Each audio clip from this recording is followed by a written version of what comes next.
over in air right now. And children are friends. It doesn't matter where they come from.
Nosotros estamos en una zona netamente selvática. La línea de adyacencia va desde el norte hasta el sur, va desde Modesto Méndez hasta Aguas Turbias, tanto en el norte como en el sur. Esta línea tiene 215 kilómetros de extensión.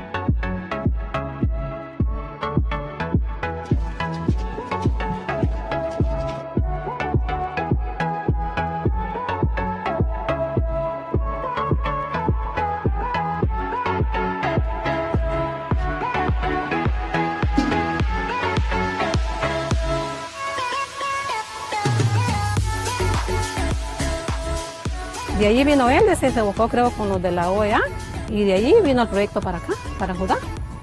Y fue que lo dieron el terreno y lo dieron todo lo que era mano de obra y el material para hacer las casas que están ahorita.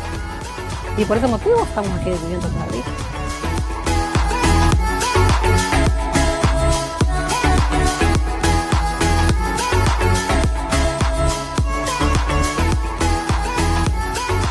La misión continúa trabajando en la implementación de medidas de fomento de la confianza mientras aguarda el resultado del reclamo que está atendiendo la Corte Internacional de Justicia por la disputa marítima, territorial e insular.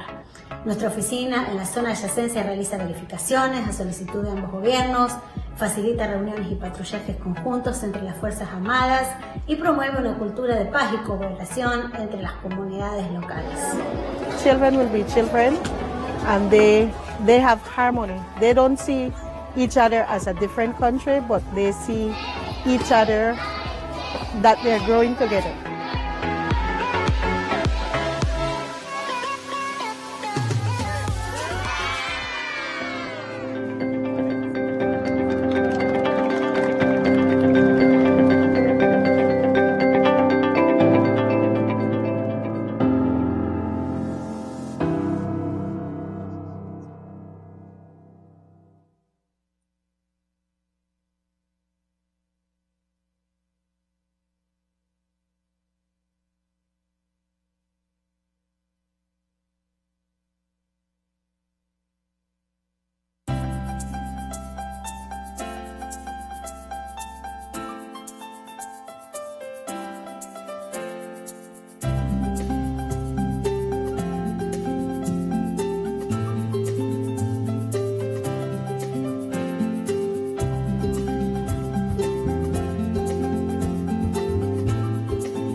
Esta organización es el guardián regional en defensa de la democracia, la libertad y los derechos humanos.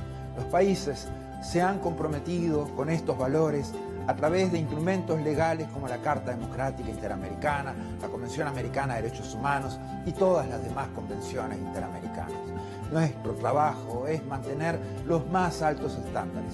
Debemos ser objetivos, analizar los hechos, denunciar cuando veamos corrupción, inequidad o amenazas a la libertad. En esos casos no podemos ser neutrales.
More than 100 years since the inauguration of this building, the OAS headquarters, our institution still brings together the peoples of the Americas to address our responsibilities as a partnership of nations.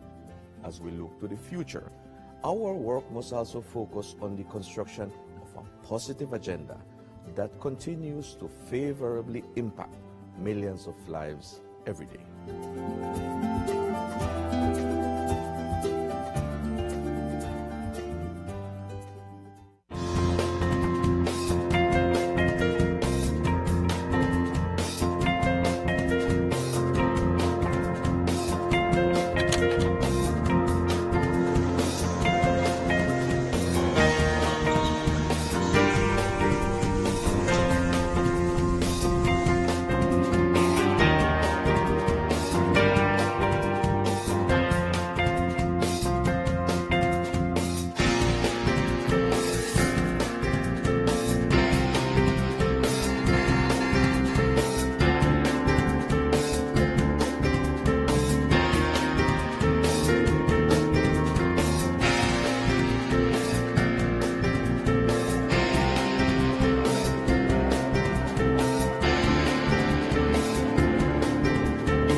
Development cooperation has always been a priority for the OAS. The OAS SETI works with all member states to identify common challenges and define solutions through policy dialogue, which is transformed into action through technical cooperation initiatives. Policy dialogue is central to our work in development. The OAS SETI convenes development leaders in 11 ministerial meetings and high-level processes on priority areas such as competitiveness, labor, education, among others.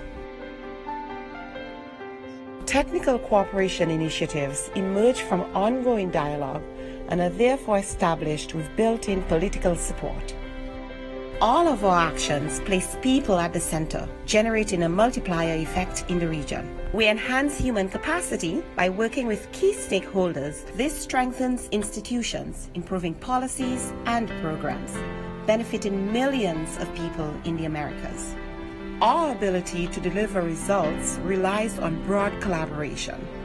Partnerships for Development, Cooperación Solidaria, is a unique OAS concept which recognizes that each member state, regardless of its size, wealth, or level of development, has value to share and can learn from others.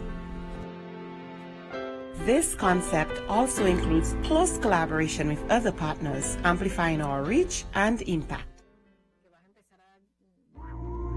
As we mark 70 years of work on development, we take a look back.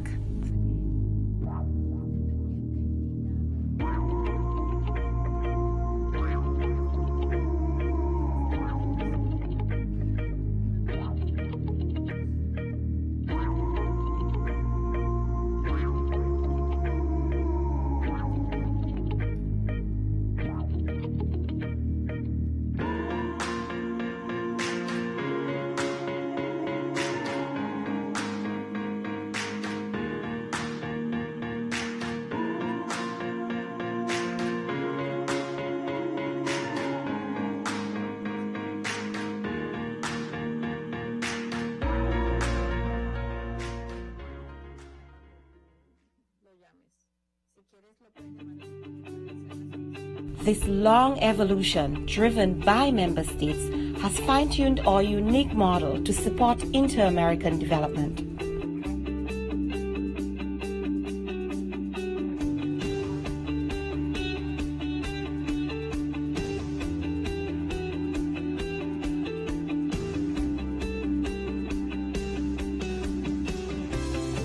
Today, all of our efforts fall into 5 strategic priorities: inclusive and competitive economies, sustainable development, education and human development, decent work for all, development cooperation, and partnerships. These are aligned with the Sustainable Development Goals and the regional attainment of the 2030 Agenda. These priorities are also areas where the OAS SETI has extensive experience and proven impact.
We have come a long way.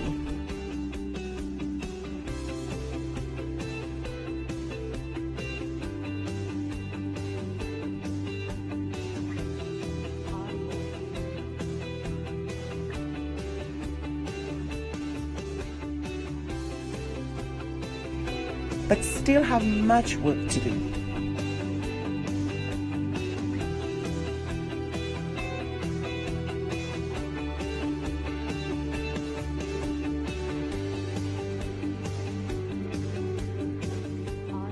"70 years ago, an inter-American dream and promise was enshrined in the OAS Charter. We can deliver on this promise. Our future leaders are counting on us."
Me and my kids have been there for over an year right now. And children are friends. It doesn't matter where they come from.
Nosotros estamos en una zona netamente selvática. La línea de adyacencia va desde el norte hasta el sur, va desde Modesto Méndez hasta Aguas Turbias, tanto en el norte como en el sur. Esta línea tiene 215 kilómetros de extensión.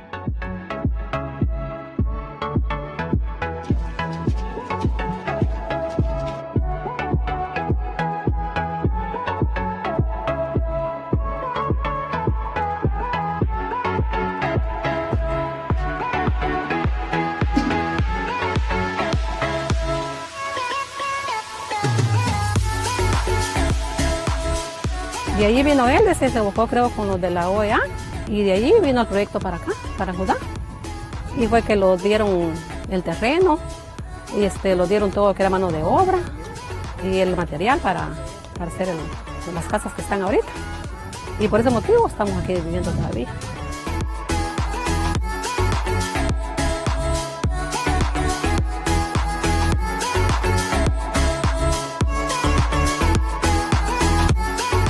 La misión continúa trabajando en la implementación de medidas de fomento de la confianza mientras se aguarda el resultado del reclamo que está atendiendo la Corte Internacional de Justicia por la disputa marítima, territorial e insular. Nuestra oficina en la zona de adyacencia realiza verificaciones a solicitud de ambos gobiernos, facilita reuniones y patrullajes conjuntos entre las Fuerzas Armadas y promueve una cultura de paz y cooperación entre las comunidades locales. Children will be children. And they have harmony. They don't see each other as a different country, but they see each other that they're growing together.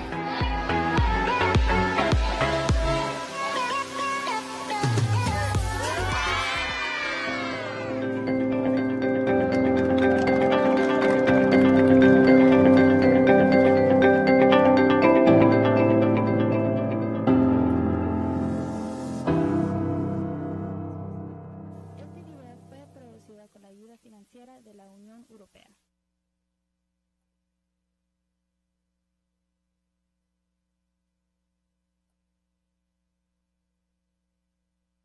Sí, pero tiene que pulsar su...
Hoy, esta organización es el guardián regional en defensa de la democracia, la libertad y los derechos humanos.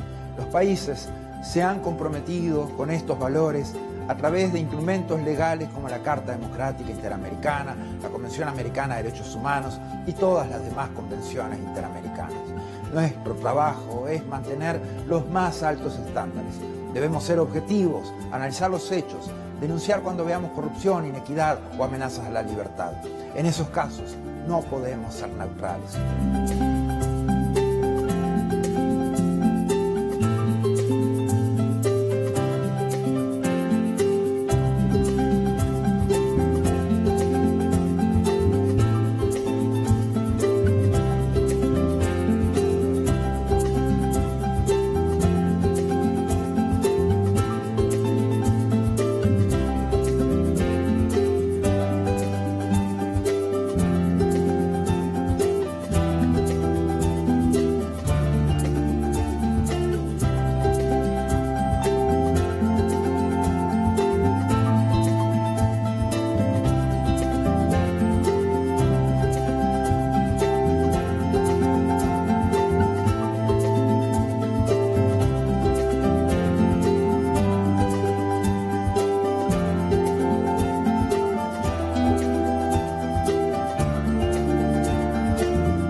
More than 100 years since the inauguration of this building, the OAS headquarters, our institution still brings together the peoples of the Americas to address our responsibilities as a partnership of nations.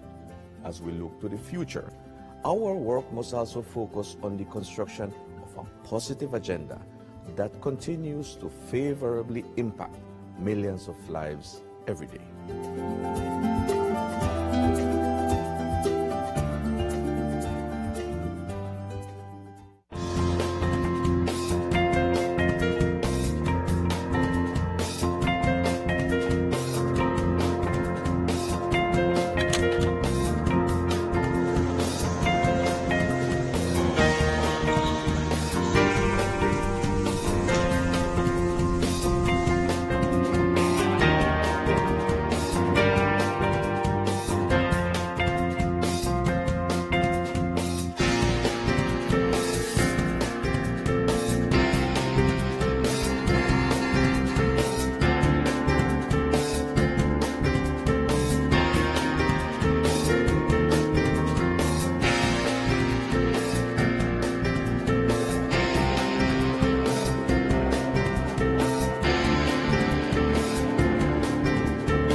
Development cooperation has always been a priority for the OAS.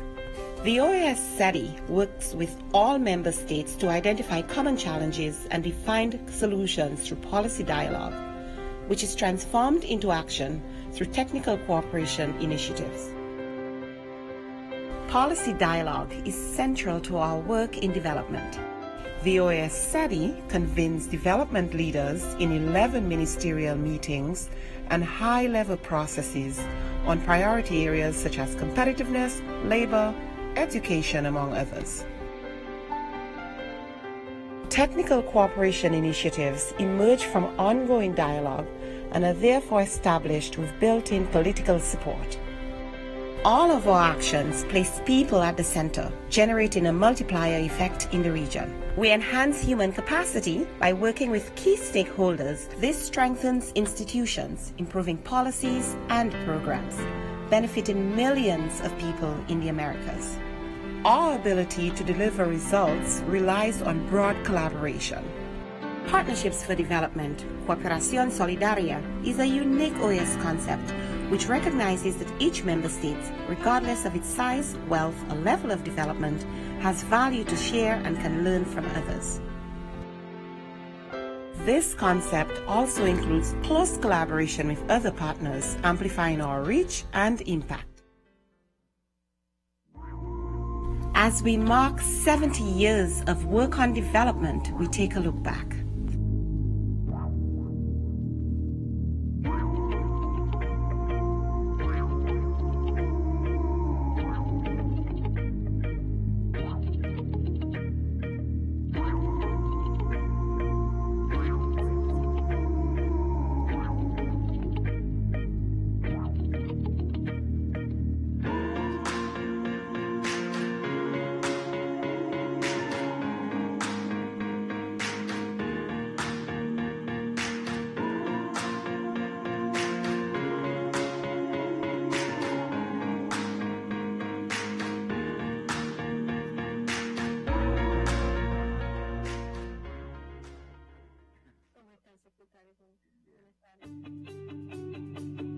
This long evolution, driven by member states, has fine-tuned our unique model to support inter-American development.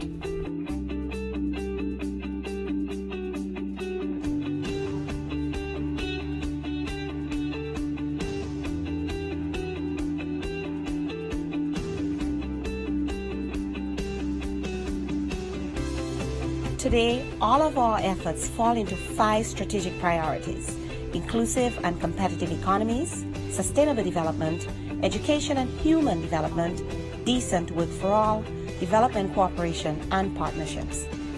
These are aligned with the Sustainable Development Goals and the regional attainment of the 2030 Agenda. These priorities are also areas where the OAS SETI has extensive experience and proven impact.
We have come a long way.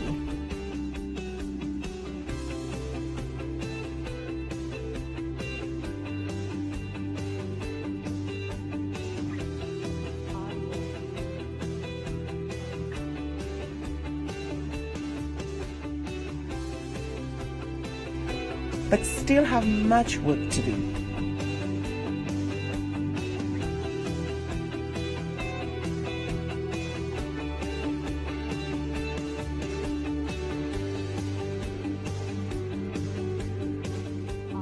"70 years ago, an inter-American dream and promise was enshrined in the OAS Charter. We can deliver on this promise. Our future leaders are counting on us."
Me and my kids have been there for over an year right now. And children are friends. It doesn't matter where they come from.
And is Roy.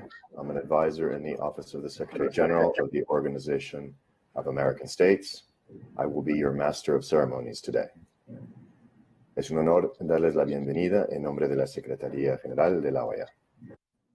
It's an honor to welcome you on behalf of the OAS General Secretariat. The OAS media page. Para conmemorar el Día de los Derechos Humanos, to commemorate Human Rights Day, the OAS Secretary General and the Victims of Communism Memorial Fund offer you this webinar about human rights and democracy in Cuba, Venezuela, and Nicaragua, and its implications for the region. 2020 has been a particularly difficult year for our countries.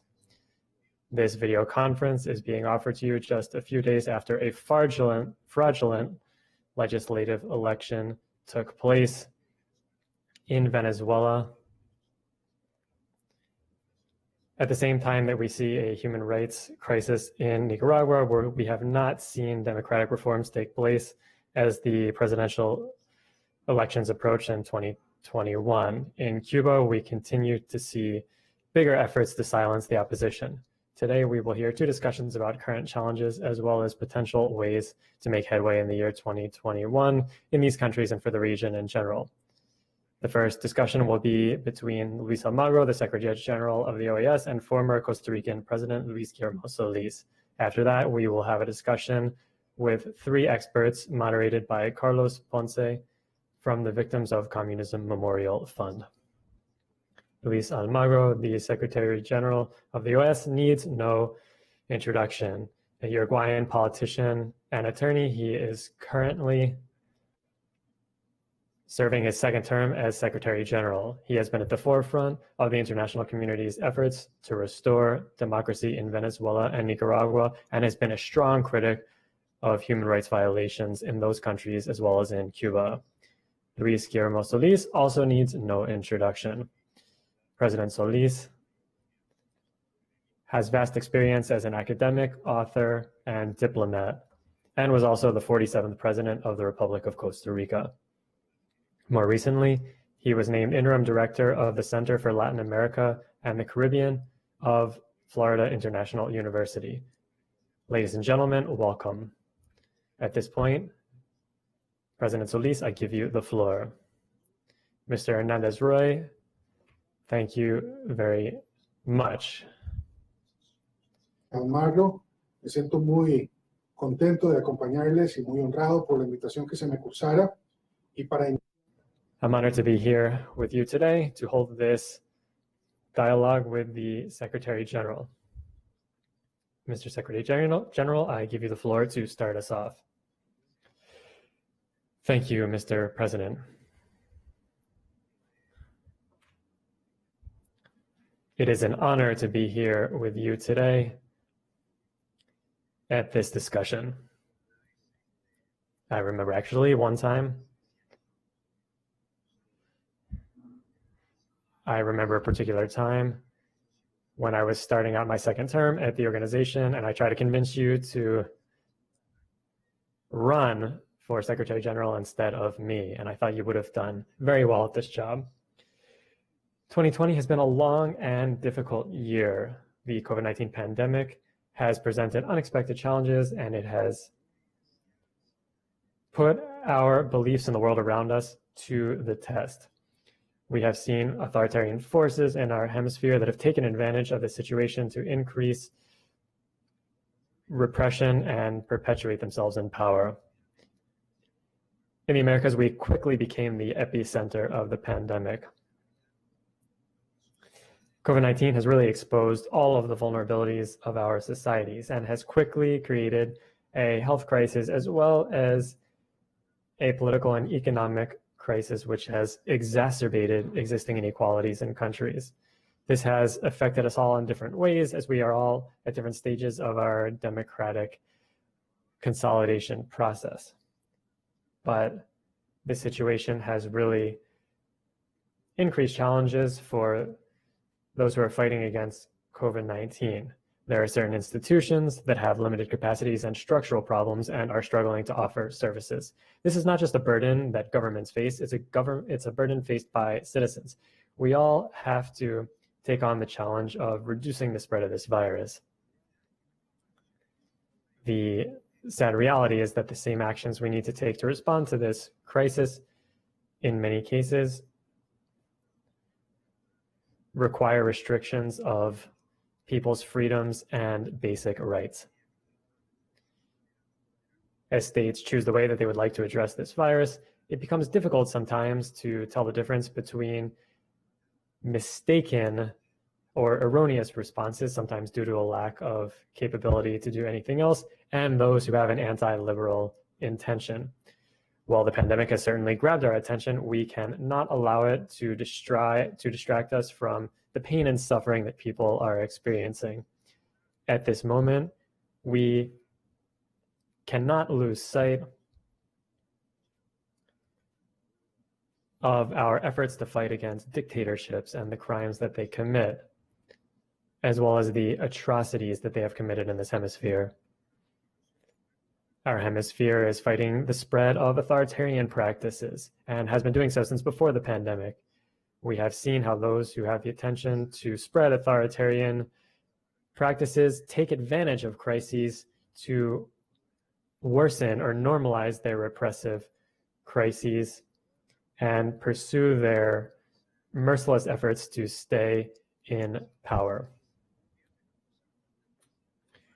Recently, 14 artists and Cuban dissidents that belong to the San Isidro movement were detained in Havana after somebody from the Castro regime accused them of breaking the new COVID-19 laws. This is just one recent example of how the Cuban government has used the pandemic as an excuse to crack down even further on its people through intentionally vague laws and by making up crimes with excessively harsh sentences.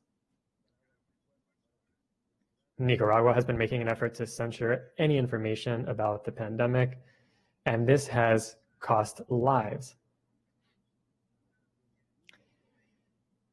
The regime attacks any individual or news outlet that is willing to speak up about the situation.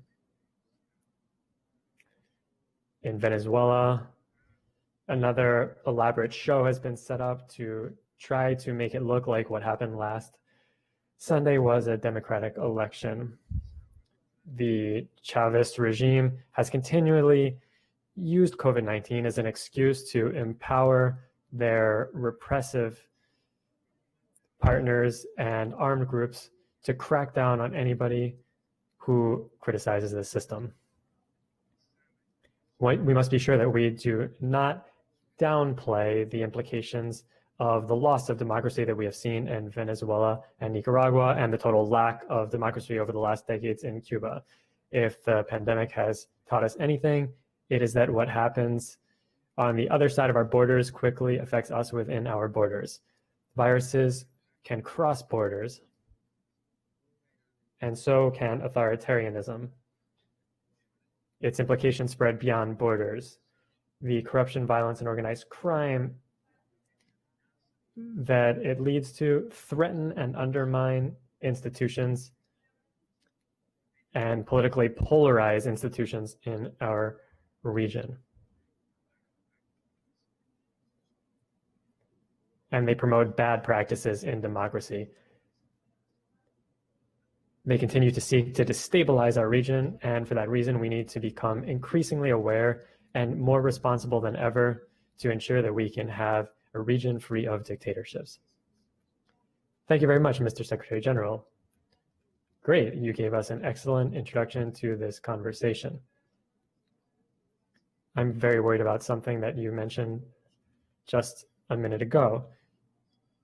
You were talking about how the pandemic has exacerbated certain things like a lack of freedoms and the presence of violence in our region. It seems that democracy as a system is being questioned increasingly during this pandemic. The University of Vanderbilt recently carried out a poll which showed that countries that have a strong democratic tradition, like Chile and my country, Costa Rica, have seen a growing trend, especially amongst the young people, of questioning democracy. This affects many countries for many reasons, as you mentioned. There are different reasons. We have to understand the nuances. It's not the same in every country, and it's not happening at the same level of intensity. This, however, creates dysfunction within our democracies, and it happens all over the hemisphere, including in the United States, which today is having a discussion that was unthinkable until just a few years ago.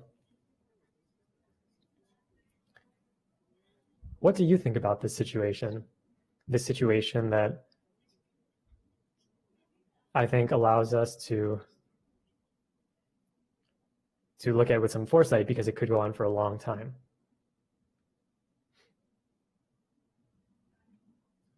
And the Secretary General is muted. President, the political situation that you have mentioned in terms of the lack of trust in democracy that exists, well,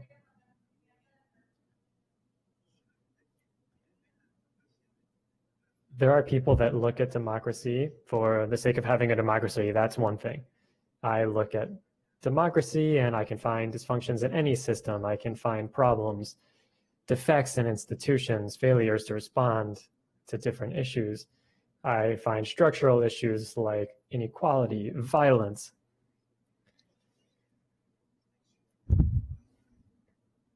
I see a lack of communication between representatives and those they are representing in democratic systems.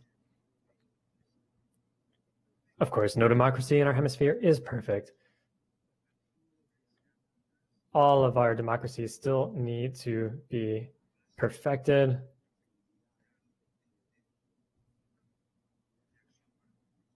And some need to take many more measures to be able to hone what they have. However, there are some people that are looking at democracies from the standpoint of dictatorships, of practices that have been imposed in those countries where democracy is lacking. There we can see that there is a serious need for democracy. They have the same need. We need to ensure that a great effort takes place against corruption. We see a need to take measures to fight against organized crime and to reverse any existing conditions that foster that. We need to see stronger democracies to reverse economic or social practices that are completely dysfunctional.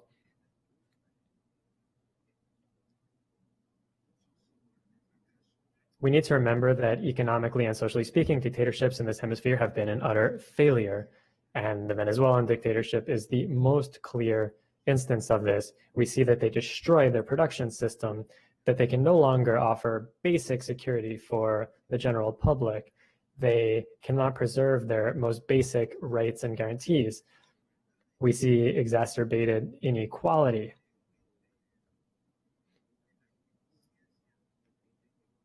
And we see increased economic inefficiency and a lack of production.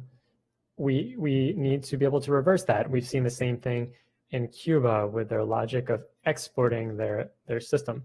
So one thing is to look at democracy from the standpoint of democracy and be skeptical about how our institutions are working. And a completely separate thing is to look at democracy from the standpoint of dictatorships, where people need democracy and are asking for democracy and need better conditions. And they need basic rights and essential guarantees that they don't have today. I completely agree with you. I think that there is a very large difference between the models that exist in our hemisphere and some of the specific examples that we're talking about. In Venezuela and Nicaragua, crimes against humanity are being committed. We see that in OAS reports. We hear it from independent experts. We hear it from international observers. We hear about it in legislatures.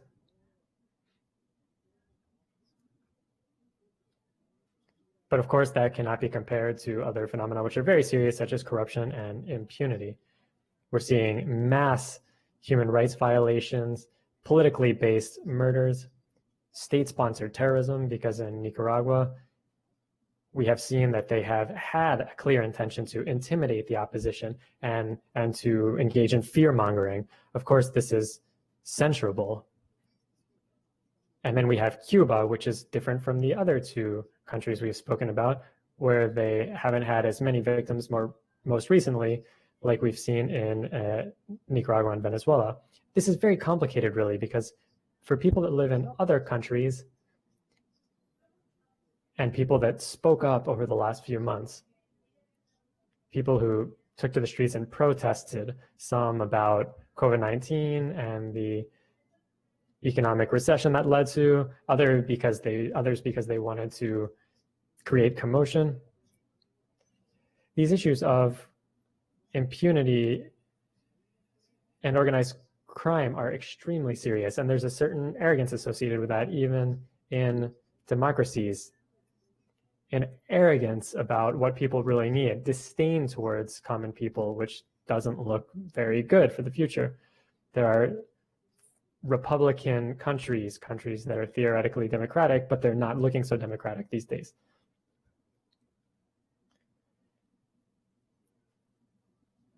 Yes, we have seen that recently. We have an interdisciplinary group, a group of experts that reached the same conclusion about the fact that crimes against humanity were committed against Nicaragua. And what we have seen in Organization of American States and United Nations reports about crimes against humanity in Venezuela has been very serious. Obviously, we see absolute impunity in Cuba. This is something that was built upon a foundation of hundreds of thousands of executions. We know it happened in the 90s when people tried to leave the island because they had a special opportunity to do so, but many times they were executed in Cuba or they were captured. This is something that we have seen with severe crackdowns and political repression, which has led to thousands of deaths. In Venezuela, the number of extrajudicial executions is absolutely alarming. It's just absurd to even think about. This idea that there are 14,000 political prisoners that have been taken over the last few years is just completely absurd. It's absurd in the context of any crackdown that is taking place anywhere in the world. We also have problems with our democratic structures in the Americas. And as I've pointed out before, these problems have been around for centuries in some cases. Others have been around just for a few decades.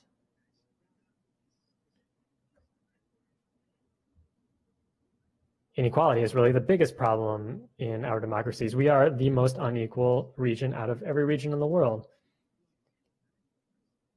There are certain conditions that are established in our constitutions, in our laws and regulations, conditions that are enshrined in inter-American instruments, but what we have seen in reality is that we are the most unequal region of all.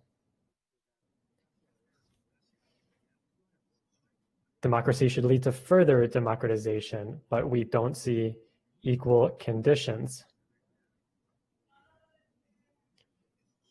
We see that democracies are not working as well as they should be in all of our countries. There are countries that have very weak institutions, institutions that cannot face corruption, institutions that cannot face violence, institutions that cannot ensure fair elections and respect people's will.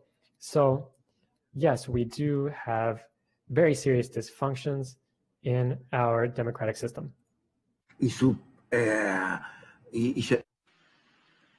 And being able to make them evolve into more efficient levels of functioning for institutions, well, this has not been easy because we face these structural problems with stratified democracies, violent democracies, democracies with imperfect electoral processes. Yes, this is a problem because we see a phenomenon that has to do with the use of democratic means to negative ends. For example, the usage of elections and other democratic mechanisms to enthrone regimes that wish to remain in power for long periods of time, doing things that are anathema to democratic regimes. I believe this is very clear in the cases of Nicaragua and Venezuela. We see a manifestation of that kind, not so much with regards to this taking over power because the institutions have not allowed so, but this recurrent taking advantage of these democratic processes. We see also the way in which power and institutions of the judiciary are being taken over. Once parliament is under control, they affect laws, they manipulate the political constitution, and we see little by little how afterwards there is electoral fraud, very suspicious agreements with members of the opposition, and even the way in which sectors that, generally speaking, are reluctant to being part of decisions of the executive power, such as churches and the private sector, they end up becoming accomplices. We can think of the case of Nicaragua. We see this nefarious path with the Sandinist government for years. I believe the control of the military and the police forces, this is another element.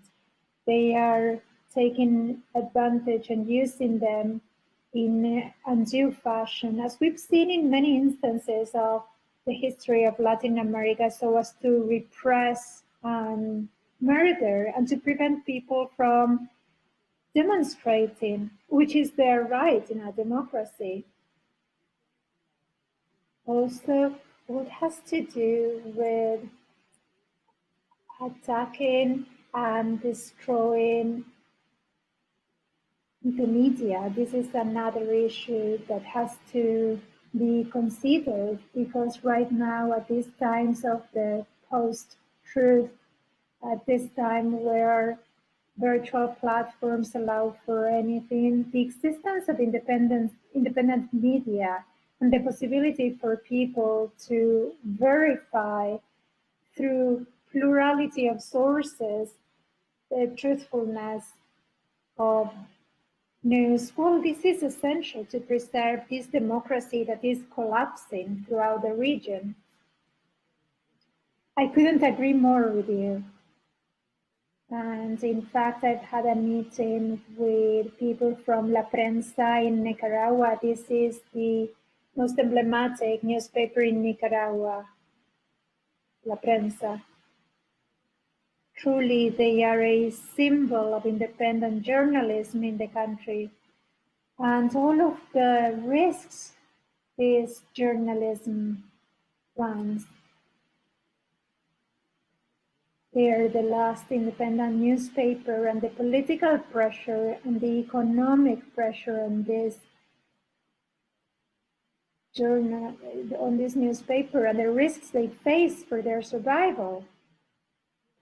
The subjugation of institutions, not only through co-opting the different powers, we've seen this in the processes in Venezuela and Nicaragua. These are slow, gradual processes. There are thousands of steps where a process of co-optation of the powers of the state and institutions takes place. Eventually, institutions stop answering to the Constitution of the Republic and the law, so as to become instruments for oppression and repression within a system. Of course, this is senseless. We see what happens when this happens with the armed forces, when it happens with the police, but also when it happens with the judiciary. And precisely this politicization of the judiciary, this phenomenon, shows some of the most nefarious things that can happen in a political system. If someone said the key is to maintain the independence of branches of government and maintaining checks and balances amongst the different powers of government, and this entails essentially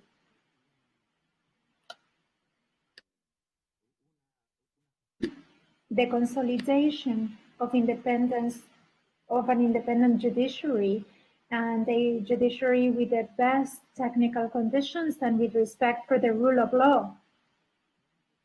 I worry when I see processes that, well, we've seen this somewhat in Venezuela with the beginnings of Chavismo.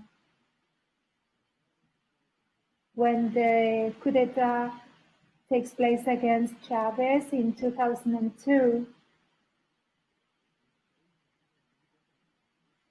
Chavez and his movement realized that they had left power and that they had not had the right internal control mechanisms. So the coup d'etat was nefarious from many points of view, because Chavismo lost all of its democracy then. They began a process to co-opt other powers of the state so as to ensure their survival, and they carried out the corrupt mechanisms that have been the most absurd in the world. If we think about the corruption of Odebrecht, this is like $800 million in 15 years in these fees they were charging. One business from PDVSA is $1.5 billion.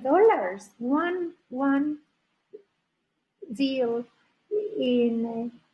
with PDVSA. So that crazy level of corruption that completely triggered the institutionalization of the country, because no country can withstand those levels of corruption. And that ended democracy in Venezuela with this logic of repression. I am very interested in the issue of leaderships and also the decision that in many of these countries we see to take the legitimacy away from institutions. There is a formality which is very important. Now in my old age, I have started to pay more attention to formalities. Some people say that substance is what matters, but form is also important. We cannot throw institutions away thinking that those things don't matter. When we think about a series of messages to set the boundaries for the institutions of democracy, we see the threats many times overt and sometimes hidden to these institutions through electoral processes with different shenanigans, taking advantage of technical elements to that effect. At the end of the day, this is a process like these frogs in the boiling water. We do not realize that we are reaching the end. So democracy cannot be taken for granted. Something else that I wanted to mention in the short amount of time we have left is the fact that these terrible acts of human rights violations need to be addressed. We see the devastating reports on human rights violations in Nicaragua and Venezuela. We need to reiterate that. But what can multilateral organizations do about that? The OAS itself, its main instrument, the Democratic Charter, it was not possible to activate it because some countries that are allies to those regimes have not let that happen. What is the perspective of the Secretary General with regards to that? What can multilateralism do? Going back to your initial comment, form is substance, both in diplomacy and in politics. Form has to do with the substance of democracy. Our fundamental guarantees, our fundamental freedoms are enshrined in the functioning of the due processes and the mechanisms that guarantee them. When that is no longer respected, when that is somehow pushed aside, we see a worsening of the problems for the functioning of democracy. I was asked recently about where the red line is. When does something stop being a democracy and becomes a dictatorship? Well, it has to do with the levels of impunity. And today on the day we celebrate human rights, this has to do with the level of impunity when there is crimes against humanity, and that impunity becomes a constant and becomes part of the system. I believe that is the red line. That is the line that separates dictatorships from democracies, even the most flawed democracies. And this line of impunity sometimes can also have to do with corruption, but this line of impunity vis-a-vis crimes against humanity and the violations of human rights, well, when that line is crossed all the time, this is what happens in dictatorships. Everyone needs to answer to that. There is no more damaged political system than one where impunity and injustice prevail. The Democratic Charter provides us with the instrument of de-legitimization. The Democratic Charter does not have mechanisms to transform dictatorships into democratic processes. That is not part of the Inter-American Democratic Charter. A dictatorship will continue to be a dictatorship, but they will be outside of the Inter-American system. They will be suspended from it. Even as a last resource, it's a bad resource. We do not want any state to be left outside of the Inter-American system. We want every state to have a responsibility before the inter-American system. Excluding them is a mistake. But we need to ensure that illegitimate governments will be denounced as such. Their representatives will have to have that stigma of illegitimacy. We need to work permanently on that. And I believe we need to move forward with the criteria based on which we can protect democracy. And I believe the democratic charter has not been applied efficiently by states so as to prevent these situations. The democratic charter is a prevention measure. It shows the main problems with the functioning of democracy. It shows what has to do with the democratic practice. And actions have generally been activated when there has been an alteration of the constitutional order, or where there is an irreversible process of illegitimacy. And I believe therein lies the main problem. We need to see that going back with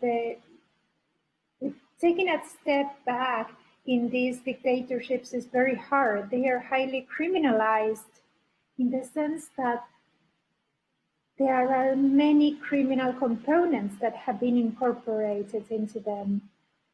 Of course, that makes the process difficult. We are not in a Cold War context where dictatorships wanted to save the world from communism,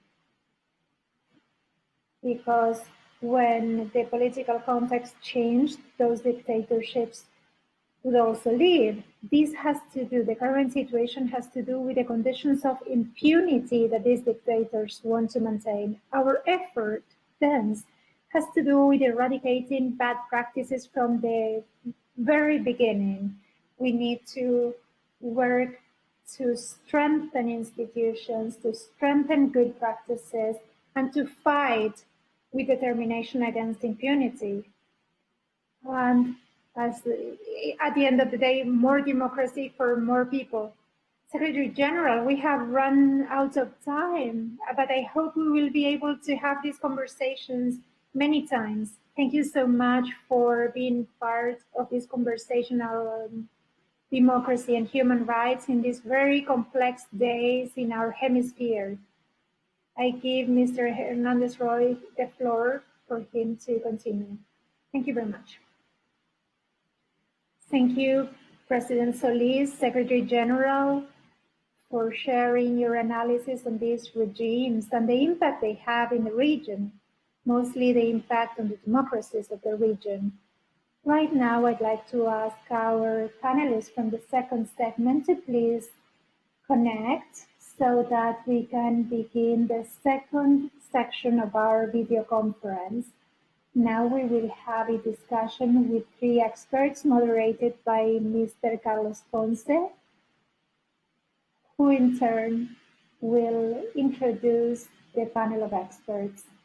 Dr. Ponce is the director for the Latin American programs in the Victims of Communism Memorial Institution. He used to be the director of the Latin American program at Freedom House, and he was the coordinator of the Latin American and Caribbean Network for Democracy. Carlos, you have the floor. Thank you so much, Chris. It is for me an honor to be here at this event hosted by the OAS and my organization.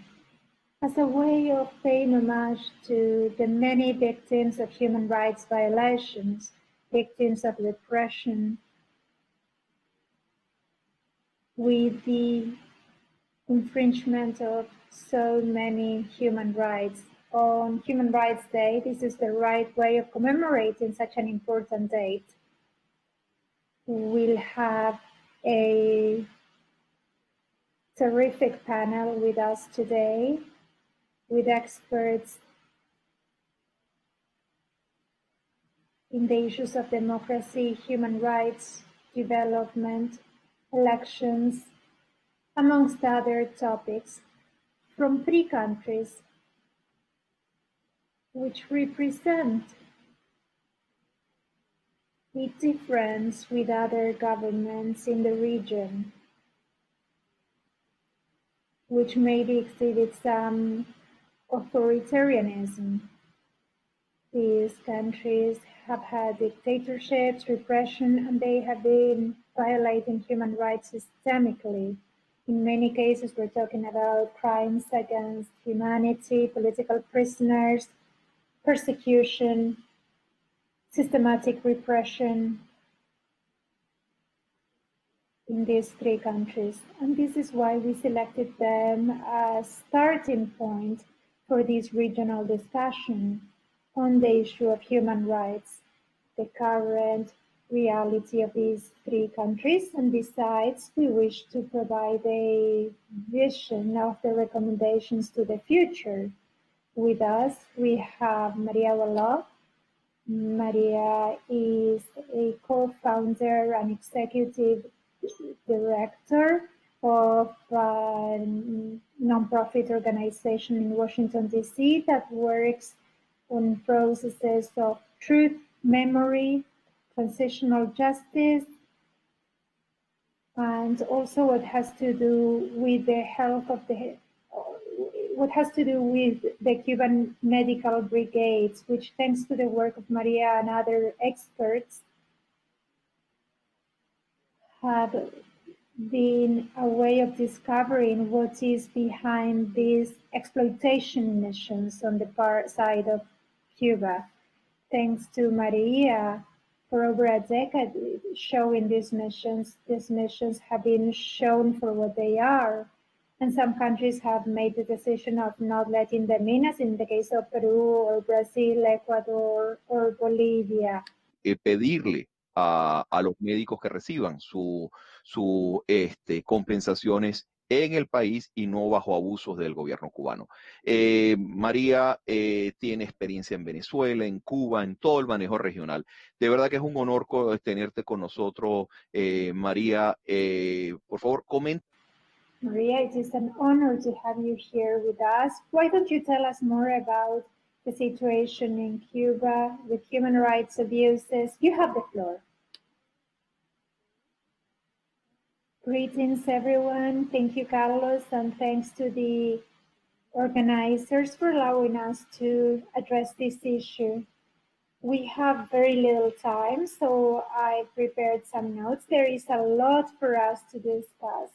For over 6 decades, the sovereignty of the Cuban people has been under the control of one family, responsible of crimes against humanity and with the violation of all human rights. Derecho a la vida, a la seguridad de la persona, al autodeterminación. For many years, they have been restricting the press, restricting labor rights, and other things.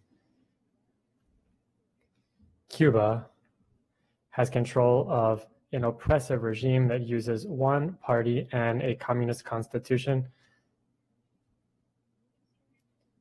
that uses a Stalinist system, and that uses a legislature as a complete puppet for its propaganda. It recruits spies and collaborators, and it carries out all kinds of executions that promote its interests around the world. Last year, the Cuban Constitution was reformed to make socialism and communism irrevocable. However, this legal framework and the actual reality in streets show the deep ideological contradictions that exist in this system that is supposedly devoted to creating a communism utopia, but has led to extreme poverty and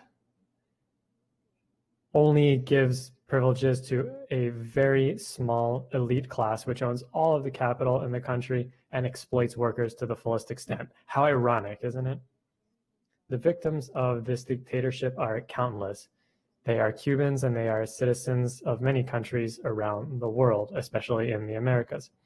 Because even before the Castro brothers took power in 1959, they were planning to set up a communist tyrannical regime and spread their radical ideas to all of Latin America and the Caribbean. Today, in documents that have been recovered from the old police check and the old Czech police and other areas, have shown that this plan was in place well before 1959. The Cuban regime took control by seeding terror and carrying out mass incarcerations over the first few years. However, they continue killing, detaining, and oppressing many people, although in a less obvious way. To date, 11,300 cases of disappearance have been documented, and a large percentage of those have been extrajudicial executions, sometimes by firing squad. Since 1959, this regime started subverting democratic regimes in the region and working in a clandestine way to do this. If we add up the cost and lives of what Cuba has done around the Americas, Africa, and the Middle East, we can talk about 500,000 people who have lost their lives, as well as countless other people who have had their human rights violated. The Cuban model is a cancer that is seeking to be expanded. Unfortunately, this region has failed time and time again economically, but has been able to stick around just as the old Soviet Union and the Chavez regime in Venezuela. Particularly over the last few years, it has set up partnerships with states and groups that share its methods, methodologies, and that provide it with resources. Russia, China, Iran, North Korea, terrorist regimes in many countries, as well as criminal groups and drug trafficking groups of all types. It has also created a large network around the world that protects it. The Cuban model has become molded to the current situations. They are smart in that way. In 1990, the Sao Paulo Forum took place, and through this, Cubans set out to erode democracies. And in 2019, with a model that they rehearsed in the 80s, they sought a violent insurgence again through various countries in the region. Among the most dangerous characteristics of this region is the way that it works on a clandestine basis and without any ethics or laws takes action around the world. My colleagues who work in Nicaragua and Venezuela today could surely talk to us about the terrible consequences that result from the expansion of the Cuban regime and the fact that it has been granted new legitimacy. Today, Cuba is going through a serious economic crisis, which started before the pandemic. Its people are going through an extended political and social crisis and have been going through that for the last few generations. Its main sources of income come from the state exploiting the Cuban people within the country and by sending its people to work abroad, as Carlos mentioned, with these health brigades, but it goes way beyond that. And with the help of several accomplice governments, it has worked to exploit its people by causing the forced migration of a large number of its people. This is at historic numbers, but it started in the 70s. Countries send all kinds of humanitarian aid to the country, and that makes it appear that it has higher income.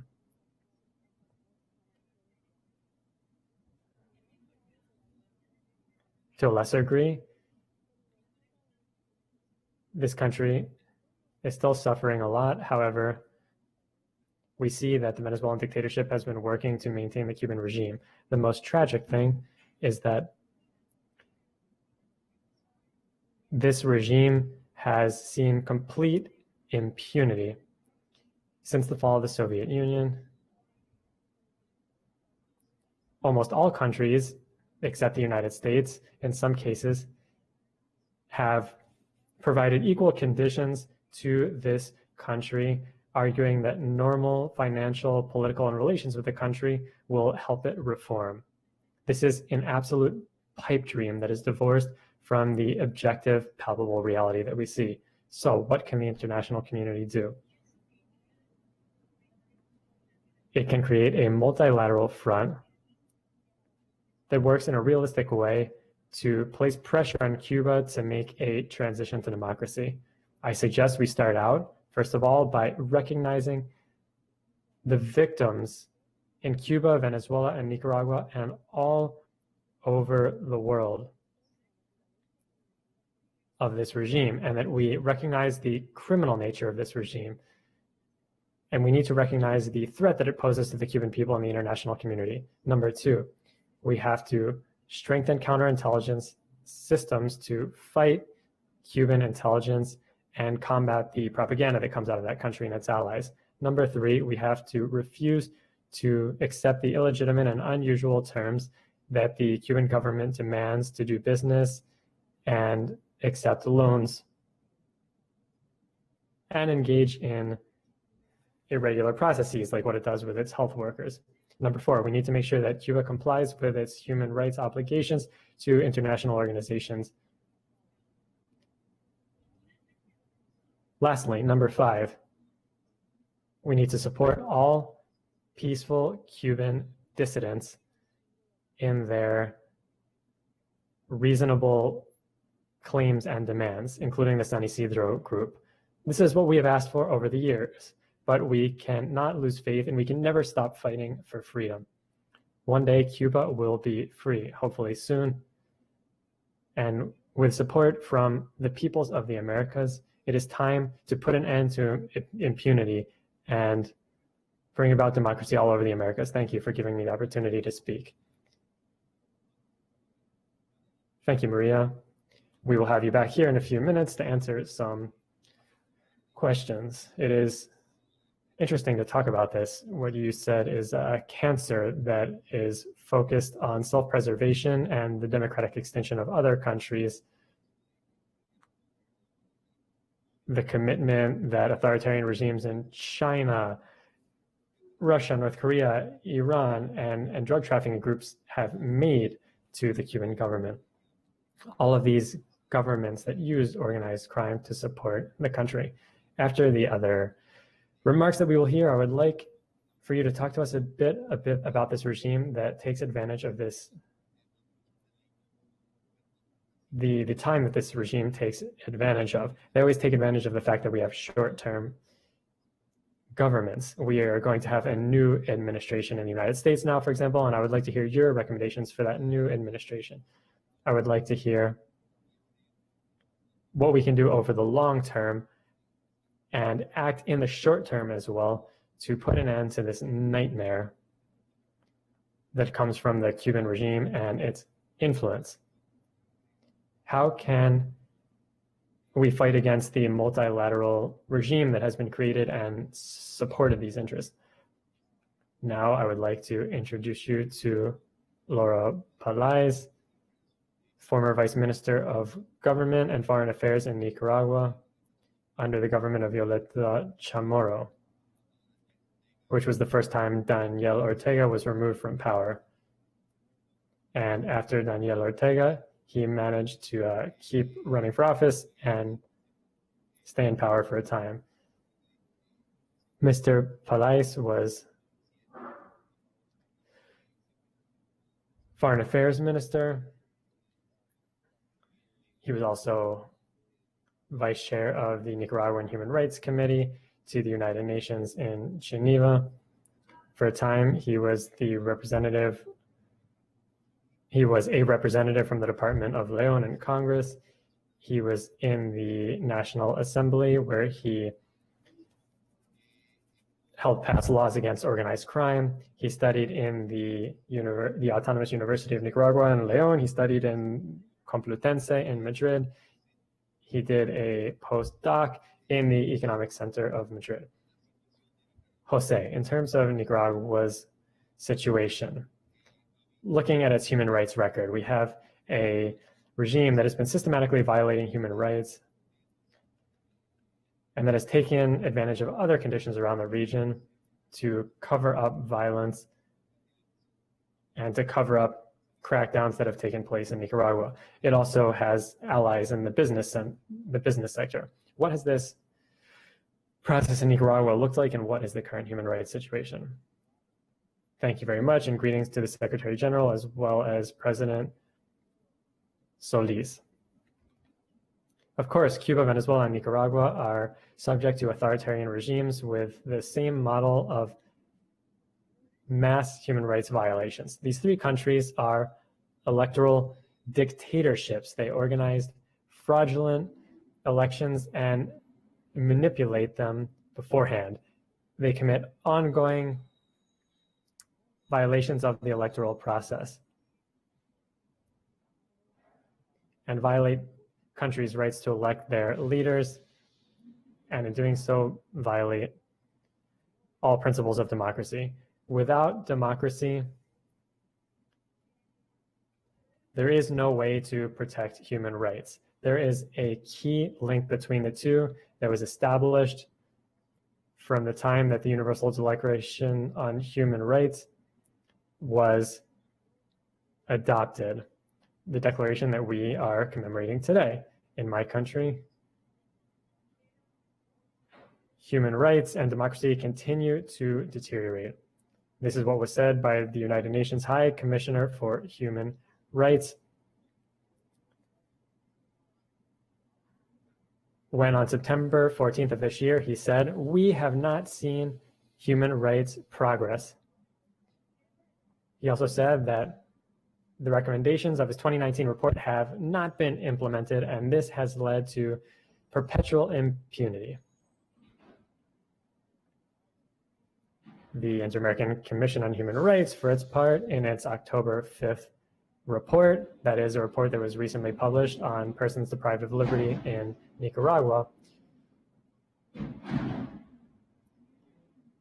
underscored the progressive deterioration of human rights in the country. It highlighted, and I quote, "Arbitrary detentions and the deprivation of liberty have been increased with the main intention to oppress any form of opposition to the current regime and to send a message of fear and control." This report details the different phases of oppression that Nicaraguan people have suffered since 2018. It also includes the current situation in which voices against the government have been fully criminalized with a total lack of rights, a total lack of impartiality and independence in the judicial system. The judicial system provides complete and total impunity for agents of the state and their crimes against humanity that have been detailed by the independent group of experts, as we were told by the Secretary General at the beginning. It highlights the severe, inhumane conditions that people suffer when they are in custody as political prisoners. There are currently 103 of these political prisoners in Nicaraguan jails, and they will spend Christmas once again without their freedom. Antonia Orejola, the rapporteur for Nicaragua, was interviewed recently and summarized the situation by saying that Nicaragua is a police state with no space for democracy. And of course, there cannot be free and democratic elections without democracy. All constitutional protections have been suspended in the country. They no longer just criminalize protests, they reduce the right to circulation, the right to assembly, to indoor assemblies.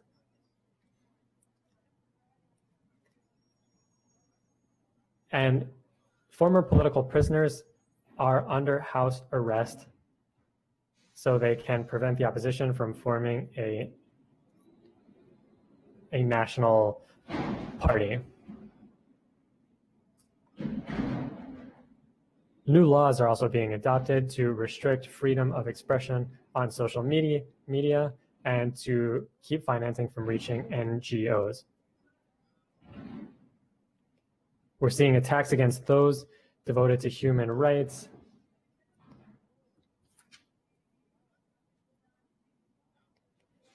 And we're seeing the old adage that everybody's either with the state or against the state. Between 2018 and 2020,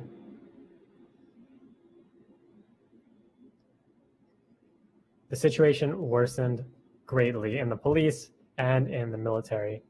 From 2007 to 2020, the number of high-ranking officials in the military was increased from 100 and some to 14 to 492. Serious oppressive practices have been seen in the country. Now, 11 months from the established date for general elections in Nicaragua, we do not see an appropriate environment for free, competitive elections in the country. The opposition has no opportunity to meet and discuss its platform.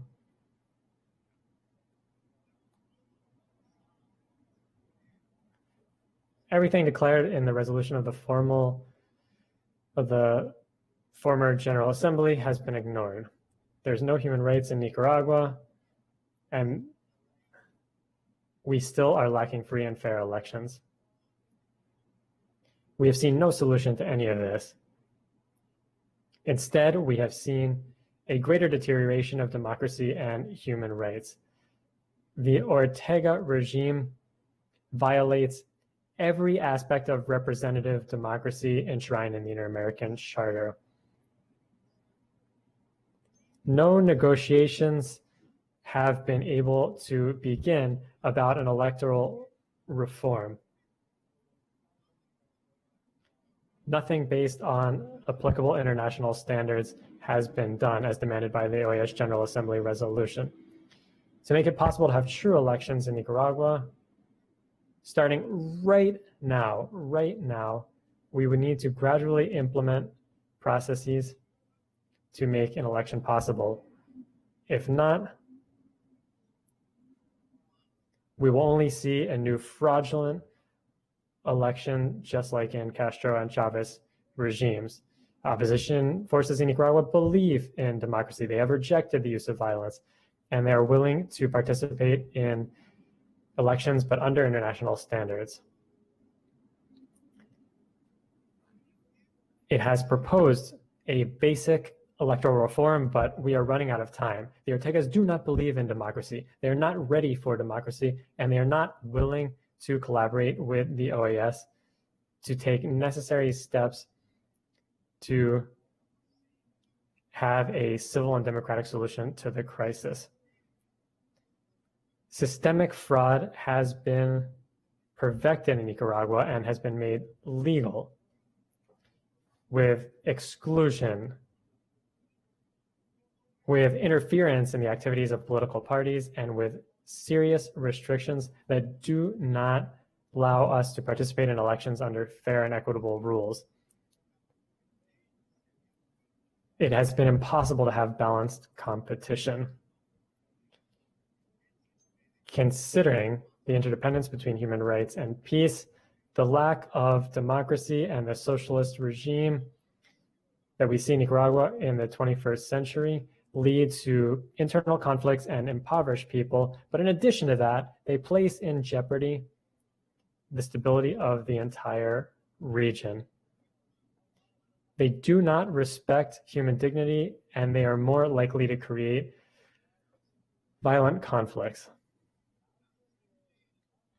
We need a balance of powers, transparency, and political pluralism. With this, we can avoid terrorism, drug trafficking, human trafficking, corruption, and overall crime, and we will see prosperity.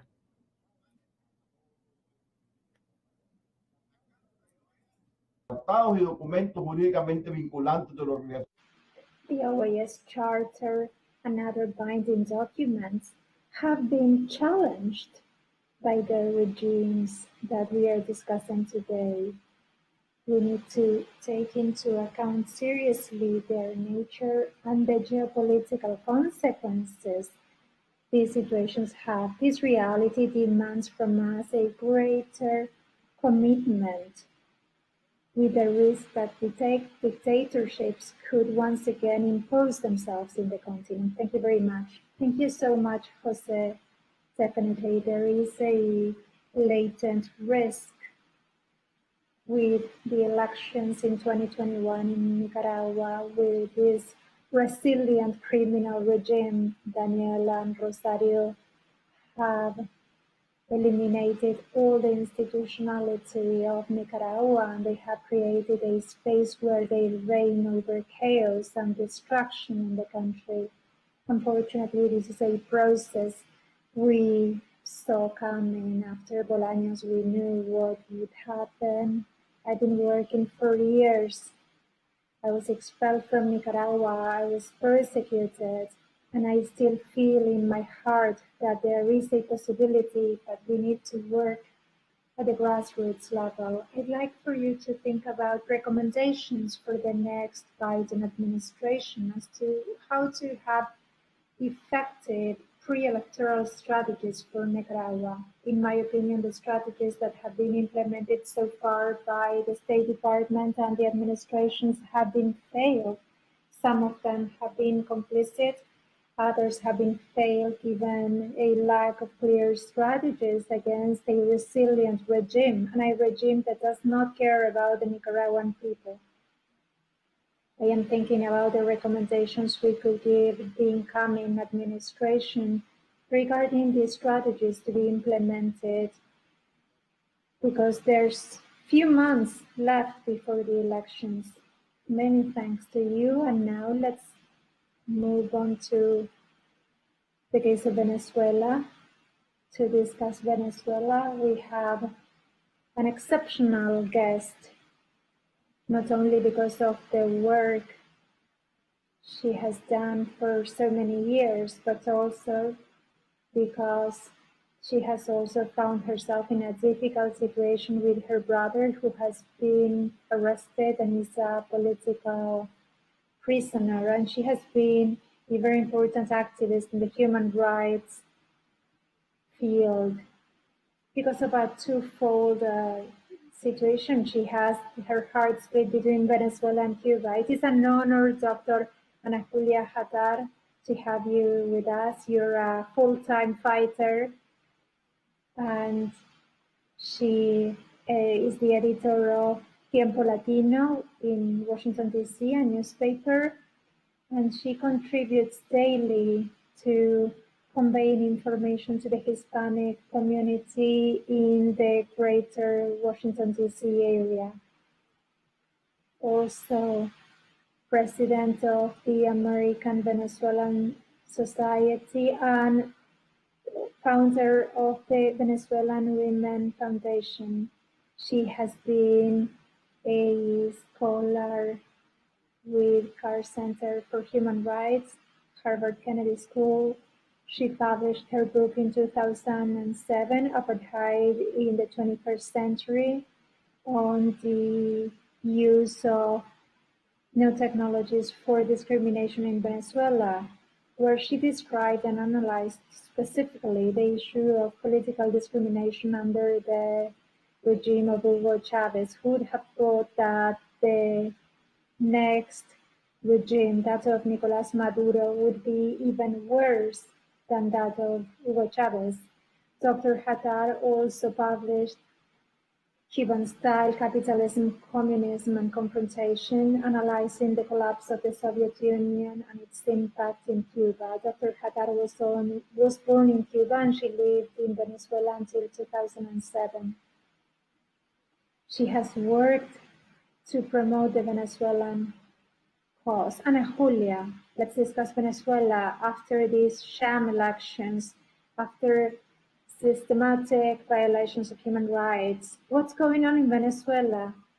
Thank you, Carlos, for your introduction. It is an honor for me to be part of this panel, and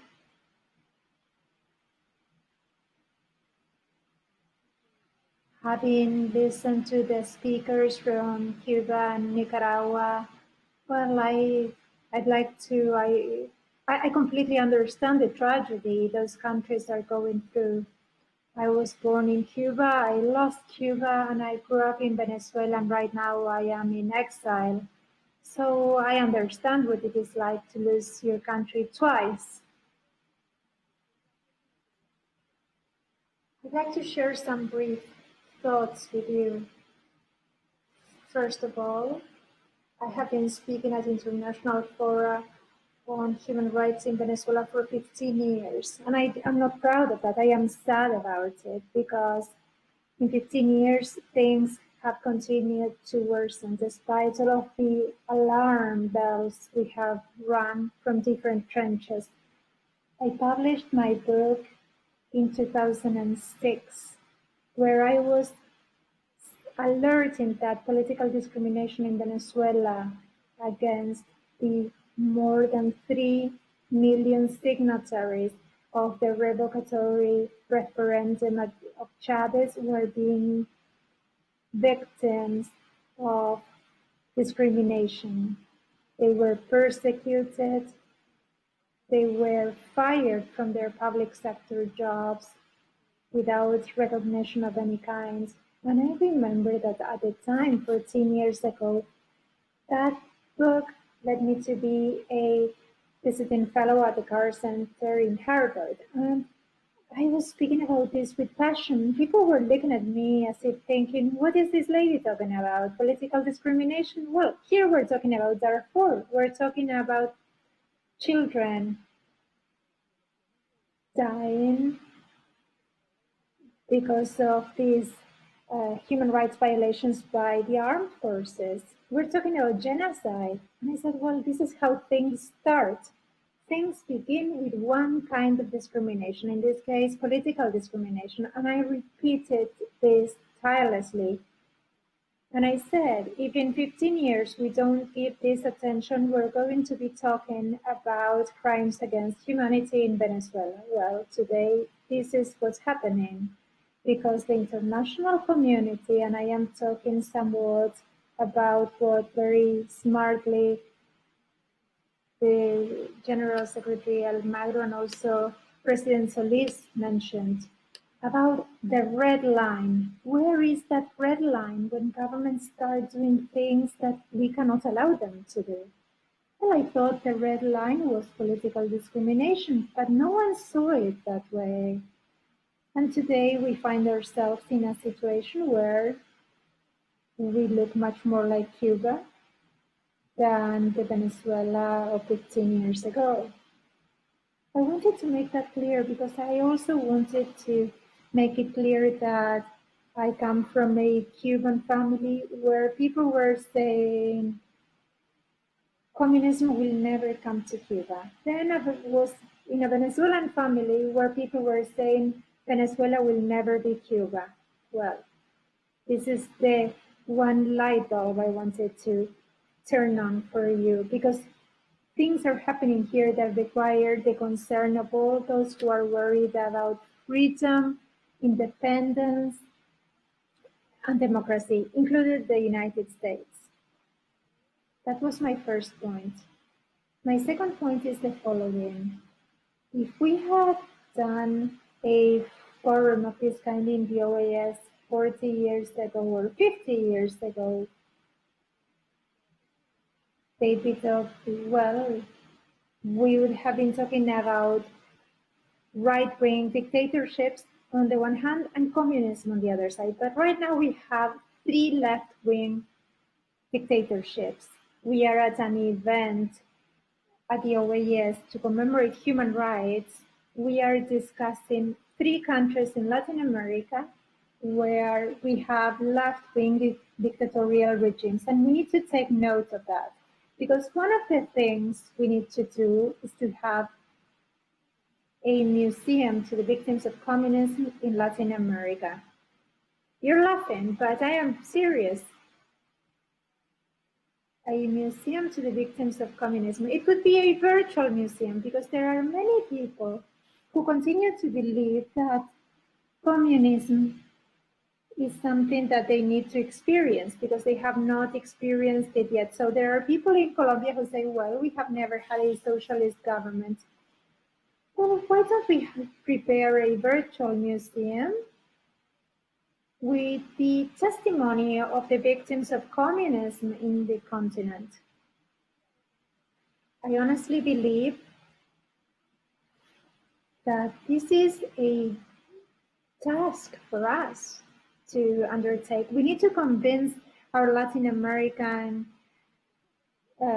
neighbors who think it might be interesting to have a left-wing government, because I believe there is this counterwave coming from the left, which could support these three dictatorships, Nicaragua, Cuba, and Venezuela. Unfortunately, in Venezuela, well, I need convince nobody. We have political prisoners, we have torture. Two of my brothers have been victims of the regime. Both of them are deprived from their prison. They are no longer in prison, but they still have no freedom. I have friends who have suffered terrible torture only because they are political dissidents. There have been over 7,000 extrajudicial executions. This has been denounced by the High Commissioner for Human Rights in the United Nations. Then we have the FAES, this institution of the state which has sown terror in the popular neighborhoods of the country, killing without justification and with what has been called these extrajudicial killings, sowing terror, and as a way of controlling society. I will not repeat what the High Commissioner for Human Rights has said, what Human Rights Watch has said, but I'll share a few figures. In 2017, the Director for Health, because this is another issue. Left-wing dictatorships supposedly repress individual human rights because they believe more in social human rights, so as to provide health, education. We need to remove some rights from those who are the most privileged. These regimes have failed so much that they are violating individual human rights and even more social human rights. And this has given rise to the migration of over 5 million Venezuelans to other countries in the region. We can discuss the consequences that this has. But in 2017, the health director of Venezuela it had an increase in child mortality. She managed to achieve a reduction in child mortality, but this should be even worse. Must be even worse today. Minimum wage. I have this other figure. In 2012, minimum wage could buy you 80,000 calories, which means in 2012, a person with minimum wage could at least feed his or her family. In 2019, minimum wage does not pay for 80,000 calories. It covers 600 calories. These are systems that repress not to achieve social rights. They repress to continue to violate social rights and remain in power, violating these rights and impoverishing society and those people they are supposed to protect. Something of huge concern is the fact that there has not been a stronger reaction by the region, because the 5 million Venezuelans throughout the region now are a living message of the Venezuelan tragedy. I'd like to conclude with two optimistic notes. First, the Venezuelan opposition does not give up, and the Venezuelan opposition in response not to fraud, because what happened on Sunday was not fraud. Well, only it was fraud, an electoral fraud, and also a failure for the government. That is what Maduro did. But the Venezuelan opposition is organized, and they are doing very well on this consultation. They are doing virtually, and in which people can participate on Saturday. I believe, and I am not sure whether I'll be able to say this, I think that with the incoming Biden administration, well, my advice would be to identify which has been precisely the important element, because sanctions are not a silver bullet. You need sanctions on something else. And this other thing is to find and identify those elements that would make it attractive for the armed forces to a large extent to join a movement that can end this dictatorship. Thank you so much, Ana Julia. That was so thorough, and it was clearly from your heart. I believe in that museum for victims, and I believe that we are doing something that we cannot share right now, but we are moving in that direction. I was not laughing about your idea. The idea is good, and we will provide you with more information soon. We believe we need to pay homage to those who fight on a daily basis, and I think we need to always remember them. We cannot forget the over 100 million of victims of communist regimes and dictatorships. You're right. We'll come back to you to see what to do with the new administration faced with a National Assembly that is losing space, which is being taken by Maduro, with people who are tired. Sanctions have proven to be ineffective. They have not had the impact that was expected. And also it is important to have a message that will convince the armed forces and other sectors. We also need to remember those strawmen and those corrupt people, for them to leave that criminal regime. Let's go back to Maria. The question that we had pending about insurgency and this violence that the Cuban regime has engaged in, and how the new Biden administration can work rather than waiting for 1 or 2 years.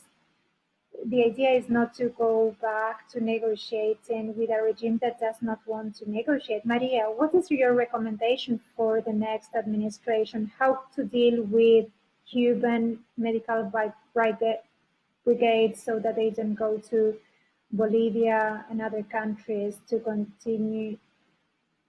How to work so as to reduce the incidence of these medical brigades and other Cuban programs, and how about the sanctions to be implemented against the Cuban dictatorship, so that actions do not begin from scratch, but which feed on successes, learning on the failures of other organizations? What do you recommend for the next administration, Maria?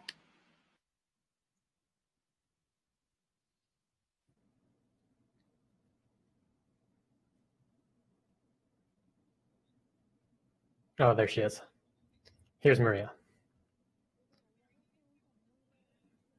Excellent. Well, there are several questions there. First of all, about this issue of the Cuban insurgents. And the interpreter will do what he can, but the speaker is cutting out. As Ana Julia was saying, in the early 2000s, I was telling my friends and colleagues in Venezuela, a country where I lived and was very familiar with and where I had great friends, what lay ahead. And people would say, no, that's impossible. That's not what will happen. But based on the robbery that we've seen in Venezuela at all levels, a movie was made, which is now on Amazon. And we can see that there is a strategy that has had global implications.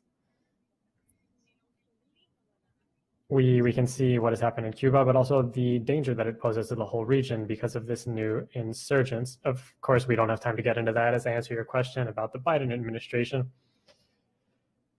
One thing that I think is important to know about is that throughout the campaign, Biden said that he would go back to the process of normalizing diplomatic relations that started with Obama. In addition to the thaw of diplomatic relations, certain concessions would be made to Cuba, but they should not be unilateral concessions as were made during the Obama administration. Instead, policy needs to be based on realism, pragmatism, and on strategy. For example, if we're talking about cultural and academic exchanges, they should really be reciprocal.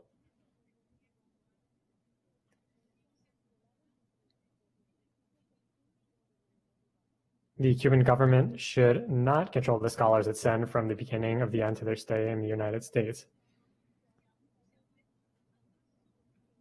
During the Trump administration, we've gone back to more sanctions. If those sanctions are relaxed, then we need to keep demanding that remittances actually reach the person at the end. The government should not be able to confiscate any percentage of those remittances. If there are opportunities for hotels like the Marriott to set up shop in Cuba, they should only be allowed to do that if the Marriott would hire people directly. If opportunities for business open up, it should all be done through the executive branch. The embargo would have to be lifted. That would have to take place in Congress, and that couldn't happen, at least not with the current congressional makeup. So Biden would have to do this through executive actions. That could happen. However, if we look back to the 80s, since then, we have seen that business can be done with art and information, and other kinds of business is allowed, but Cuba has had full control of that. The United States should demand that for that to continue and for there to be more trade, Cubans should be able to do business directly. They should be able to import and export directly. There are many, many examples, and I don't have time to go into all of them. However, I would like to conclude by going back to what Ana Julia was saying, is that we need the Virtual Victims Museum. I wanted to tell you and everybody listening today is that my organization has been working since 2006 on a database about deaths and disappearances. This does include what happened in other countries, but it's mainly about Cuba. And to date, we have 11,300 victims from 2 dictatorships. They're mostly from the Castro regime. However, they are from all over the world. And there's a file on each victim. You can go into the file and see their story. Lots of testimonial is given as well. This is important because countries deny their criminal behavior, and they deny the bad actions taken by Cuba, and Cuba continues to expand as reality is denied. Thank you very much, Maria. I'm very glad that you're here with us, participating in this event and sharing your wonderful experience with us. You have done great work collecting archives and keeping historical memory alive, which is very important over the long term. That is, people need to understand that these regimes feed on people and they take advantage of the time that they can buy. Jose, just briefly, I want to move on to you. In terms of 2021 elections in Nicaragua, the opposition would be completely divided. There are no strong local movements. The regime continues to divide the opposition. There have been no electoral reforms. The regime is trying to seize on the change of administration in the United States to fly under the radar and hopes that people won't realize what's happening until it's too late. What should the American administration do? Should it strike with more sanctions and then smile at the regime the next day as it has done thus far? What should an administration in the United States do to make sure that the regime in Nicaragua respects fair electoral principles? What we say in Nicaragua is when the cat leaves the house, mice throw a party in the house. Nicaragua is doing everything that it can to increase oppression. It's taking advantage of the fact that the United States is undergoing an electoral crisis, which has led to a gridlock. And the Nicaraguan government is essentially hoping that people won't pay attention to it for many months. What the Biden administration should say is that 2021 is the last chance for the regime. If a peaceful civic process does not take place in Nicaragua by November, then there will be consequences. This will lead to greater violence and greater suffering for the Nicaraguan people. There will be more crimes against humanity. But that's not the main point. The point is it destabilizes the whole region. As I said in my prior remarks, it has harmful effects around the region.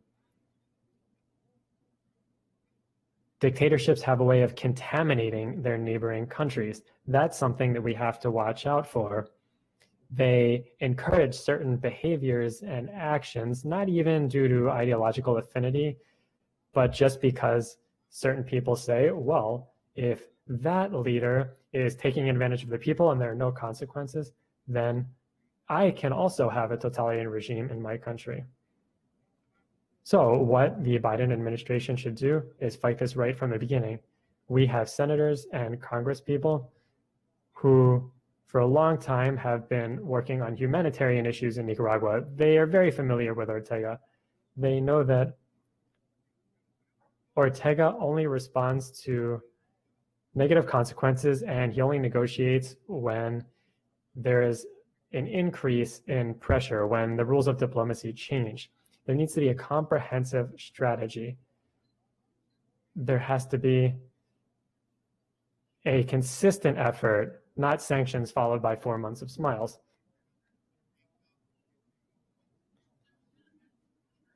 Regrettably, there's noise coming through from another speaker and the interpreter cannot hear the speaker.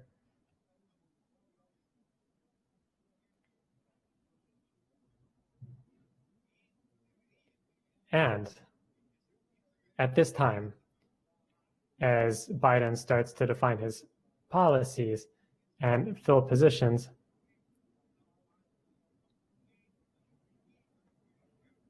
he needs to address the fact that there has been a policy gap over time. He needs to fill that gap with Congress people.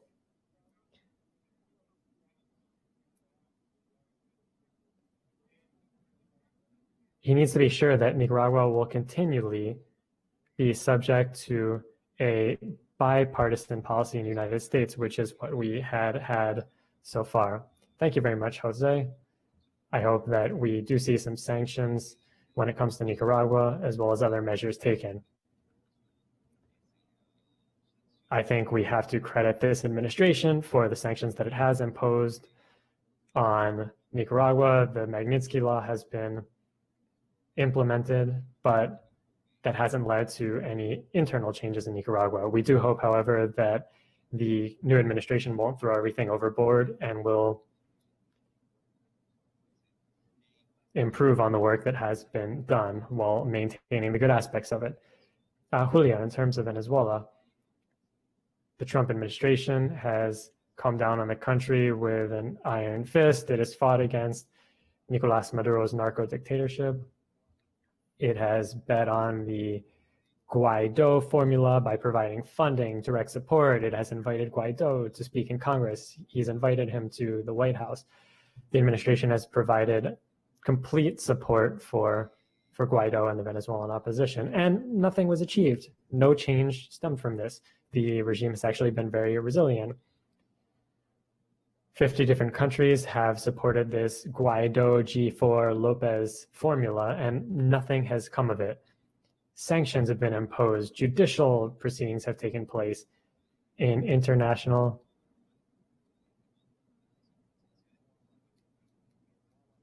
committee was established, and that committee has not endorsed the Venezuelan elections or the results thereof. So what else can be done in Venezuela? And what else would you recommend that the Biden administration do with regard to Venezuela? What can be done in Venezuela? Do we need to promote social movements? Do we need to support a new formula? What do we need to do in Venezuela so we can finally end this nightmare? Well, a little bit of everything you just said, I think.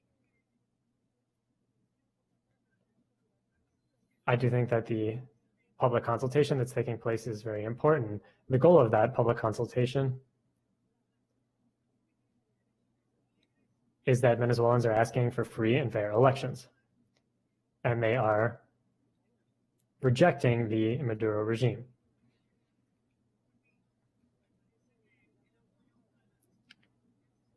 I would insist that I think it's very important to support grassroots organizations. What's happening right now in Venezuela, what happened in Cuba for many years, well, we've seen it before.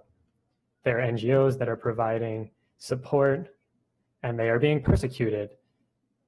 Their leaders are being arrested. So I think that the United States and the international community have to take a much more strong stance in favor of those NGOs that are working on the ground, fighting for that people that the government has not been able to help.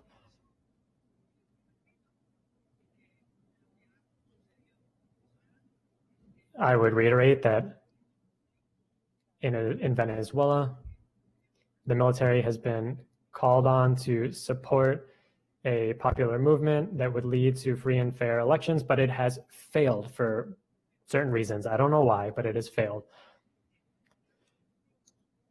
I think we need to create sufficient incentives to reach a critical mass in the military so that it will support a shift to democracy, and above all, so that it will support free and fair elections as soon as possible. That is, free and fair presidential elections as soon as possible, with the support of a large share of the military sector. We do have a lot of support from the civilian population, but where we've seen problems is convincing a significant share of the military to support the people in their efforts. Thank you very much, Ana Julia. Maria and Jose, thank you very much. We are seeing a tragic situation in these three countries in our region. There are many issues that we couldn't touch on today in terms of the impact that these three countries are having around the globe, and how their authoritarianism and criminal dictatorships have permeated the rest of the region. They are not identical. They're all different from each other. They have partners in organized crime, partners in the mafia, partners in drug trafficking groups.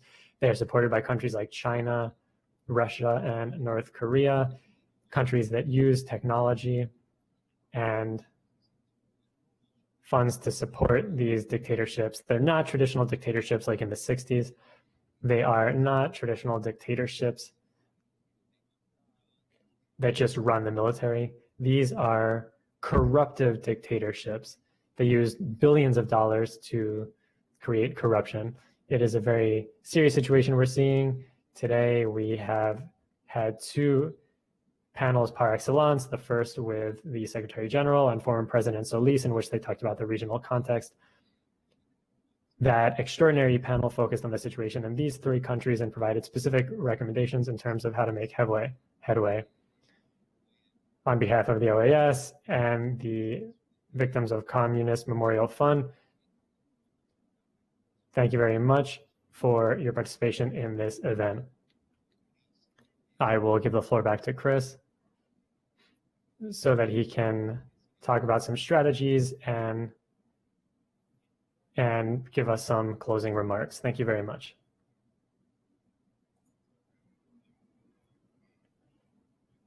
This was truly a very enriching, enlightening panel. I thank all of you for sharing your ideas.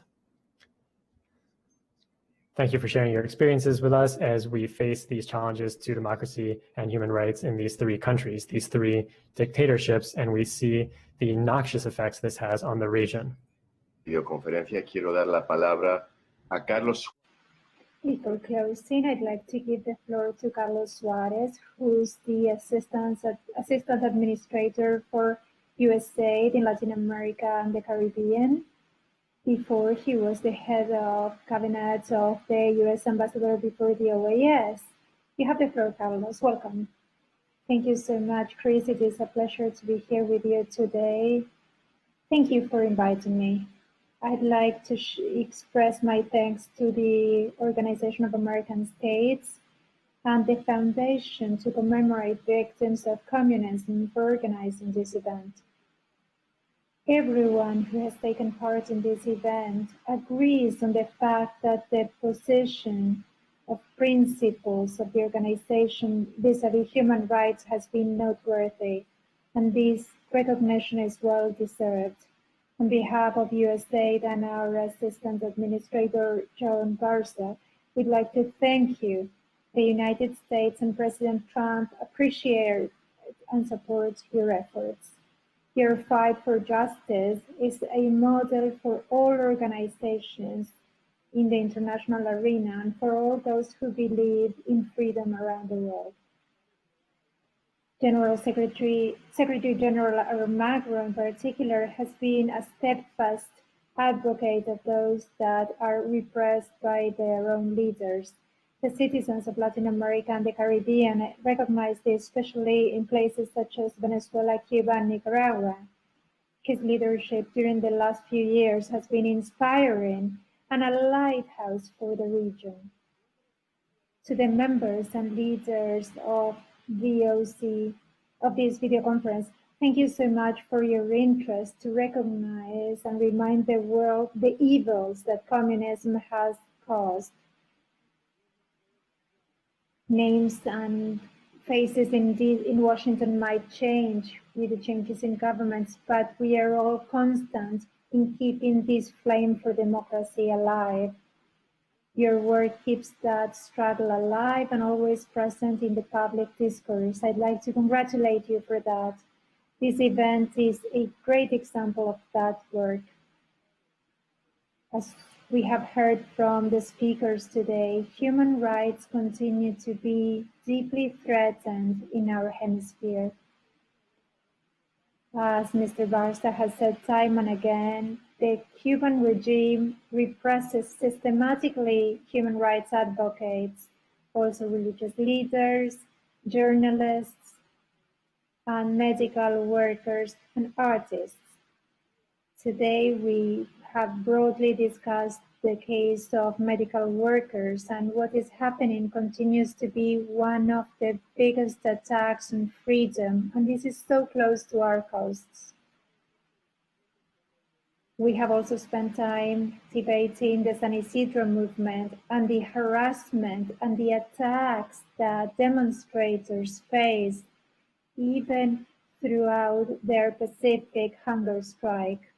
Unfortunately, this shameful behavior by the regime against them is nothing we should be surprised about. In Nicaragua, the Ortega regime is especially dangerous because fewer people in the world recognize how much of a threat it is. Today, we discussed how this regime attacks the work of journalists, religious beliefs, and the work of NGOs and politicians working for change. While everyone seems to have their eye on Cuba and Venezuela, I am increasingly worried about the fact that Nicaragua believes it can be outside our radar. Allow me to say this, they are on their radar here in the United States. And this is a bipartisan radar. What else can we say about Venezuela that has not been said by the Secretary General of the OAS during the last decade and a half, and by those in this virtual conference. The track record of Venezuela is clear, and the reports of the UN and the Lima Group and over 40 countries are all in agreement. Maduro violates human rights. The OAS, as advocate for the Venezuelan people, reiterated that we can consider Maduro's crimes as crimes against humanity, reaffirming the conclusions that members of the political opposition were arrested and executed by security forces following orders of the regime. It is important for all of us and for the world to acknowledge that these attacks on the innocent people of Cuba, Venezuela, and Nicaragua are illegal. As many have said before, these regimes have decided unilaterally that human rights are political and they can be granted and withdrawn capriciously by those in power. People who are punished with arbitrary detention, torture, forced disappearance, trafficking in persons, and even murder, simply because they are fighting for inalterable fundamental rights. To the people of Cuba, Venezuela, and Nicaragua, we assure you that the United States is with you in your fight for freedom. We continue to do everything at our disposal to make your situation known in the world. We continue to support civil society organizations, your human rights advocates, and independent media, which fight admirably, even sometimes having to lose their lives for the respect of basic human rights. We anxiously await the day when everyone in the hemisphere and the world can today celebrate the Day of Human Rights as a day of freedom, peace, and prosperity. I'd like to express my thanks once again to the OAS for this video conference and for organizing this great event. God bless you all. Thank you.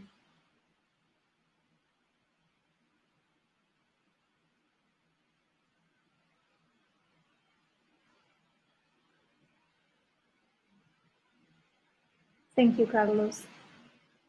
We have reached the end of our video conference. I'd like to thank Secretary General Almagro, President Luis Guillermo Solís, our speakers, the moderator, Carlos Ponce, and also you, Carlos Suarez from USA, for your participation. At the OAS, we will continue to fight for democracy and human rights. Thank you very much, and good afternoon.